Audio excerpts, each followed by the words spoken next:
You know, I was thinking about different type of boundaries, like emotional boundaries. I remember when I was a kid, I was a teenager, and my uncle was alcoholic. And we went to Al-Anon. The whole family was going through counseling with him, and they started talking about codependency. Mm-hmm. And they started talking about how you're not responsible for other people's feelings. You shouldn't say things like, "Oh, you make me so mad," because actually you can choose to have something happen to you and not react as mad. And so they were saying you got to learn to separate your emotions from other people, and take responsibility for your reactions, and you know think about how you could do things differently. And I know with women, a lot of times I heard Will Smith say, "I decided that it wasn't my job to make my wife happy." And people were like, "Oh, that sounds like a horrible thing." And he was like, it's I want to do the things that make her happy. Don't get me wrong. I want to do all the things that make her happy, but it's not my job to make her happy. It's my job to add to her happiness that she already has, but her feelings are not my responsibility. And going back to, like I said, Al-Anon, and hearing people talk about that now, sometimes I think you have to have emotional boundaries, that I am responsible for my feelings. You are responsible for your feelings, and you tell me the things that bother you, that hurt you, and I'm going to not do those things. But I can't walk on eggshells, being worried about every little thing I do, how this person's going to feel, how this person's going to react. I have to actually live my life the best that I can, and be accepting of your feelings, listen to your feelings, supportive of your feelings, respect your feelings, but not take total responsibility for your feelings. So I think that there's a boundary, as we were saying, where you have to kind of think about those things differently. What do you think about that? Like, have you ever felt that somebody was trying to make you responsible for their feelings? I would say that I'm probably the one in a relationship that's like very codependent because I do feel like sometimes, we were put on this world to like really connect with each other.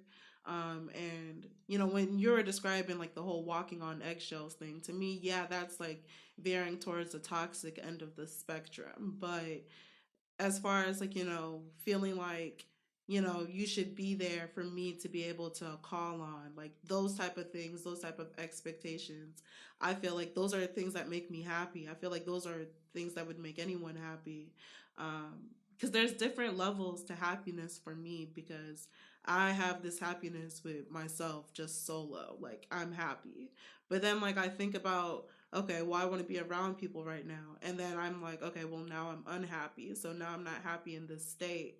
And it's not that, I'm not happy in general or with myself. Like, no, I love myself. I'm, feeling good, whatever. But, in that whole area of my life, I'm like, okay, well, I'm unhappy because I need, to feel this from a friend to really feel like they're being a real friend. So, I mean, I would say I'm like the more codependent person out of a group. So yeah. Well, we do have needs. Maslow's hierarchy of needs. You have your food, your clothing, your shelter, and you have more emotional needs, but they're just as vital. So we do have a need to belong. We do have a need to be supported. We do have a need to feel like our lives mean something, like we're actually self-actualizing is the word he uses.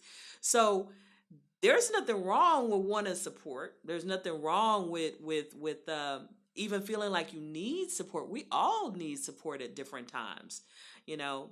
Um, so it's just about realizing that there are certain things we have to take responsibility for, and there are other things that we can get help for, and our friends can be there for us. But there's some people that they don't take responsibility for anything. They want to Yeah. blame everybody else for everything.